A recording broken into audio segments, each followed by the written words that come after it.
Hi, I'm Matt Ely. I'm the Photo Archivist here at the North Dakota State Archives, and I also do some work with microfilm, and today I'm going to show you how we shoot microfilm.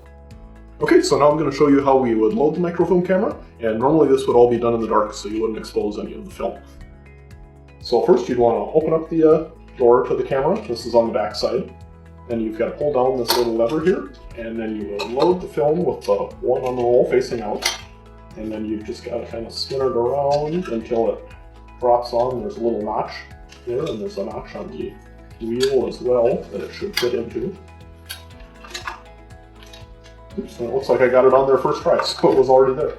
And you pull your film down through here, and then you go under this little plate here, and over this notch, once you've got enough to work with there. And then it goes around the left side of this roller here. And then you would take a second roll with the one out again, and there's a little slot there that the film feeds into, which you would just put your film into there,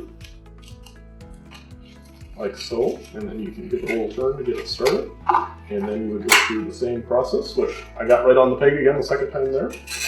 And then you would close the door and lock it like that, and then you can just turn this crank to make sure it's all seated up and everything's going to feed.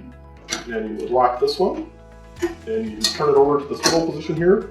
If there's numbers on the counter, you would just zero it out, and then you give it like 8 or 10 cranks to make sure it's all fed all the way in.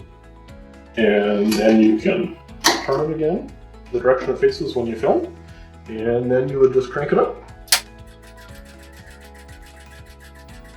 Then once the camera is all up in the air, you would bring in whatever newspaper or other thing you were filming and other things that need to be filmed with it, like the certificate and like resolution target and that sort of thing. And then you would go ahead and film your newspaper. So right now I'm stepping on a pedal that turns off the exposure lights for the camera, and it puts on a finder light, and where it's lit up is what is being shot. And you can use this to make sure your paper is straight or to make sure everything's in shot, that sort of thing. So right now I'm just ironing the paper to make sure it's all nice and flat. It's got to be pretty flat so it's easy to read on the image you take. It doesn't have to be perfect, but just so there's not any big huge gaps or shadows or that sort of thing. And then you would press this button, or some microfilm cameras have a pedal you step on. And that takes a picture of the page you're on. And then you can just keep moving on to the next page and repeating the process through the paper. And then once we're done filming the paper, you can just crank the camera down and unload it. So once you've got the camera cranked back down, then you pull this peg here and turn it back to the middle position. And then you turn this crank here like 8 or 10 times, or until you have run all the film through, which you can feel it gets a lot looser.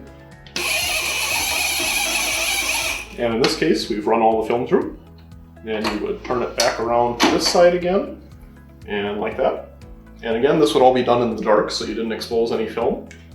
Then you would just unlock this door. If it was not a full roll, if you still had some on the other roll, you would take a pair of scissors and cut off the film through there. But in this case, since we've got the whole roll, we can just pull it off, and we would take out any of the slack like that. And then it would go in a box to keep it out of the light when we were done. And then once you've got the roll with the film you shot off, you can unlock the whole rest of the door and open it up. If you've got extra film, you would take it off and pull it out of the rest of the feeding mechanism and put that in a box too, so your extra didn't get exposed, and you could use that later for any overages or that sort of thing. Or if you have an empty roll, you would just take it off and put it aside to use to feed more film onto. Thanks for coming along and watching me shoot some microfilm today. For more information, you can visit us online at history.nd.gov/archive.